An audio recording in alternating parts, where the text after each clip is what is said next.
Oh, hey, America. How are you? Welcome to what's left of the weekend. Pardon the light here. I normally don't record these at this time of day, and I'm making all sorts of adjustments so as not to appear too ghastly. See what just happened? Look at that. When the paper's down, the light is kind of harsh and blue. But when the paper's up, suddenly the color temperature changes to something golden and a bit softer. I wonder why. I guess the light's hitting the white, doing something inside the iris of the camera, and then it's automatically making some correction. Soft and gold, hard and blue. I think I like soft and gold a little better. I'll have to hold the paper up when I read. You learn something every day. Actually, that's not true. You don't necessarily learn something every day unless you are possessed of a curious mind. And if you have a curious mind but a short attention span, these stories are for you.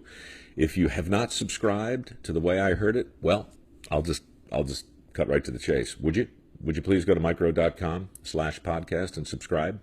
I'd be grateful. I'm writing new ones now and reading old ones in the process, and this is one of the old ones. If you haven't heard one before, give me 5 minutes, give this thing a listen, and I bet when we're done, you're going to go, what have I been missing? And you'll go subscribe, and we'll all be happier for it.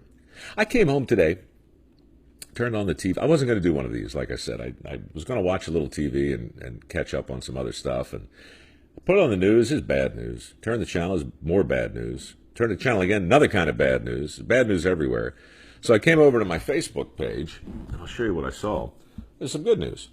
Over here on eBay, our apron negligee with the faux pearls is chugging right along at $3,750. $3,750.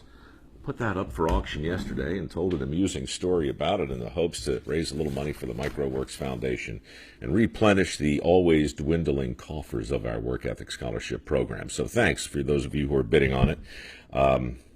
I know it's weird, but I'm confident. I'm confident the rightful person is going to wind up with this very, very, very strange garment that was somehow spawned through an unholy coupling of the boudoir and the kitchen. There's a sentence I bet you thought you'd never hear before. This story has some sentences in it I bet you haven't heard. Thank you to Janine who sent me this shirt with Charlie Brown on it. It's very, very hard to let the bad news get you down when you're wearing Charlie Brown on your chest. I was thinking of my favorite Charlie Brown cartoon. Do you have one? Mine is, it's kind of a toss-up between a couple, but I think my favorite is with Charlie Brown and Linus are lying in the grass looking up at the sky. And Charlie Brown says to Linus, you ever look up at the clouds and see objects and figures? And Linus says, well, yeah, all the time.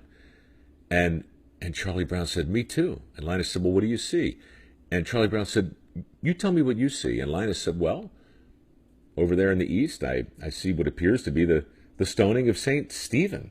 Remarkable the way the cumulus clouds come together up there. And over there in the west, it looks like Caesar and his legions preparing to cross the Rubicon back in 49 BC. And over there, if I'm not mistaken, that looks like King Leonidas and Xerxes of Persia at the famous standoff at Thermopylae. The sky is full of history, Charlie Brown. What do you see? And Charlie Brown said, I was going to say I saw a horsey and a doggy, but I changed my mind. I do not laugh at Charlie Brown. I do not laugh with him. Here he is, swinging and missing. But you got to give him credit for swinging. The story's called Rose Garden Rubbish. It goes like this. When you look like a movie star and coworkers call you a golden boy, it might be tempting to head west and try your luck in Hollywood. But when your dad is a successful writer and your grandfather is even more successful, you might feel a certain obligation to find out if you too inherited the literary gene, which is precisely why Peter was sitting in the White House, staring at a blank piece of paper, trying to decide what the President of the United States of America should say next. Peter was not suffering from writer's block. As the newest speechwriter for Lyndon Johnson He knew exactly what the president should say, and he'd already turned out a dozen excellent drafts. Problem was, the president hated everything he wrote. Peter's boss, an old friend named Robert Kintner, was getting worried. "Hey, Golden Boy, you better write something brilliant, fast." But Kintner knew that Peter wasn't really the problem. The problem was Kennedy. JFK's speeches had been so damn good that everything Johnson uttered sounded second-rate by comparison. Peter could hear the ice cracking beneath him when Robert Kintner walked into his office one day and told him his latest policy speech was simply not Kennedy-esque enough. "LBJ isn't happy," said Kintner. "Write up something for the tree lighting ceremony in the Rose Garden instead." Peter loathed these assignments. He called them Rose Garden rubbish because nobody paid any attention to them.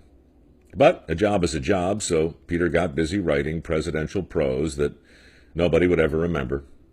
After the tree lighting comments, he assembled some thoughtful remarks around Miss Teenage America's annual visit, then a gathering of the American Dental Association, followed by some parting words for a special emissary delivering 2 muskoxen to the People's Republic of China.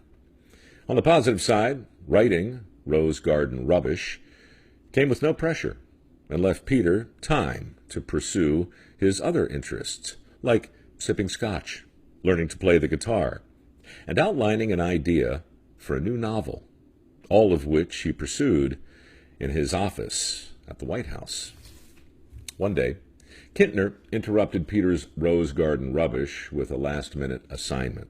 That night, a very important state dinner was to be held, and dignitaries from all over the world would be in attendance. The president wanted phonetic spellings of all his guests so as not to butcher their names during his introductory remarks.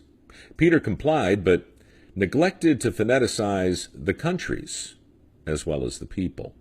Consequently, when Johnson got to the ruler of Nepal, he announced Mahendra perfectly, but raised a few eyebrows when he confidently identified him as the King of Nipple.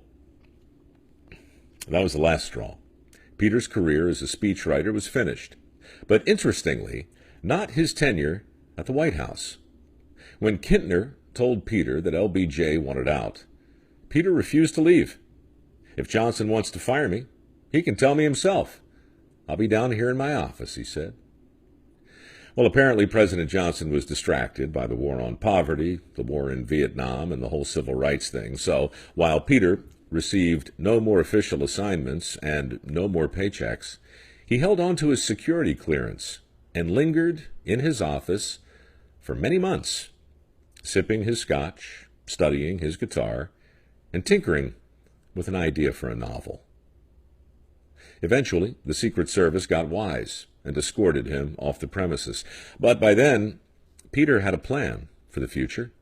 And when those movie star good looks finally paid off, the Golden Boy didn't have to go to Hollywood.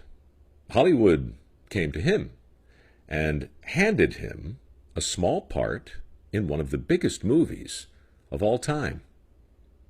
The role had just a few lines, but Peter made the most of them in his unforgettable portrayal of a local news reporter. Amity Island has long been known for its clean air, clean water, and beautiful white sand beaches. But in recent days, a cloud has appeared on the horizon of this beautiful resort community, a cloud in the shape of a killer shark. Peter had no problem memorizing those lines, partly because he wrote them, quite possibly when he was squatting at 1600 Pennsylvania Avenue, long after the President of the United States had fired him for being a lousy writer. You don't remember his Rose Garden rubbish, but you'll never forget Jaws. And if you're a true fan, you might even recall the name of the shark's youngest victim, Robert Kintner, a young boy named after the man who allowed an aspiring author to linger in his office long enough to sketch out a story that would scare America out of the water. That is how a great white shark emerged from a great white house. It took a president with great expectations, a boss who was willing to look the other way, and a below-average speechwriter named Peter Benchley. Anyway, that's the way I heard it. Anyhow, that's what this podcast is, really. I mean, it's very simple for those of you unacquainted with it. When you subscribe at mikerowe.com/podcast, once a week you get a little story, a little mystery, a little history lesson, all wrapped up in a hot mess of questionable language. So subscribe if you haven't. Bid on my crazy negligee if you're so inclined to be seen in public or in private in such a thing. And enjoy the rest of the weekend. And I will be back. Oh, by the way, my mother sends her regards. Speaking of writers, she's getting close to the end of her first book, and she's promised me. I looked at the initial draft, and frankly, I think it's great. She's punching it up, and then we'll see what happens. You guys totally changed your life, by the way. 980,000 shares or something? Killing me. I'm going to hit stop now because it's important to know when to shut.